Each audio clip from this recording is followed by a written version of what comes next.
নমস্কার বন্ধুরা, কেমন আছো সবাই? আশা করি ভালো আছো। আজ আমি আমার রান্নাঘরে ছানার বড়া আর আলু দিয়ে তরকারি রেসিপি করে দেখাবো। ছানার বড়া আর আলুর তরকারি রান্না করতে লাগবে ছানার বড়া, আলু, আদা, কাঁচা লঙ্কা, জিরে গুঁড়ো, ধনে গুঁড়ো, সর্ষের তেল, হলুদ, লবণ, কাশ্মীরি গুঁড়ো লঙ্কা। প্রথমে আলুগুলো ভেজে তুলে নেব, তারপরে ওই তেলের মধ্যেই গোটা গরম মশলা, তেজপাতা, কাঁচা লঙ্কা, শুকনো লঙ্কা আর জিরে ফোড়ন দেবো। দেওয়ার পর একটু নেড়ে তার মধ্যে আদা বাটা দিয়ে দেবো।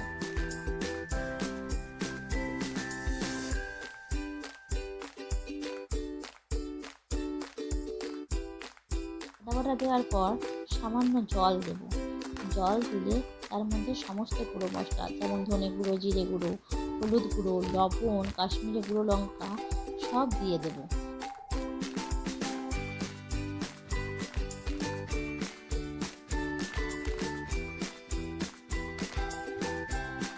সব গুঁড়ো মশলা দেওয়ার পর ভালো করে নেড়ে নেব।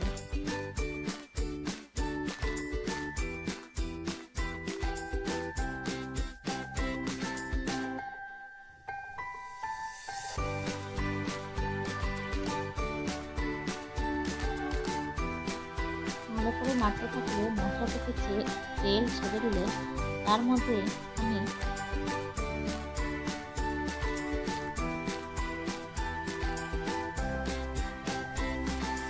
ভেজে রাখা আলুগুলো দিয়ে দেবো। ভেজে রাখা আলুগুলো দেওয়ার পর আবার ভালো করে মশলার সঙ্গে কষিয়ে নিতে হবে।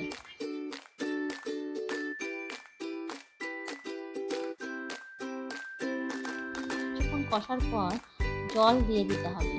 জল দিলে আলু সেদ্ধ হওয়া পর্যন্ত অপেক্ষা করতে হবে। আলু সেদ্ধ হয়ে গেলে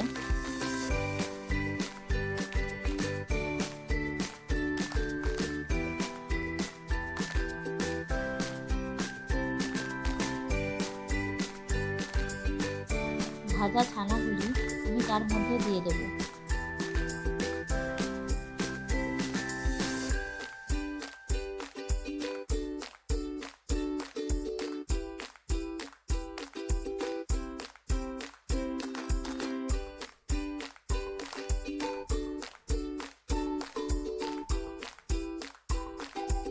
ভাজা ছানাগুলি দেওয়ার পর কিছুক্ষণ ফুটে উঠলে আমার রেডি ছানা দিয়ে আলুর তরকারি।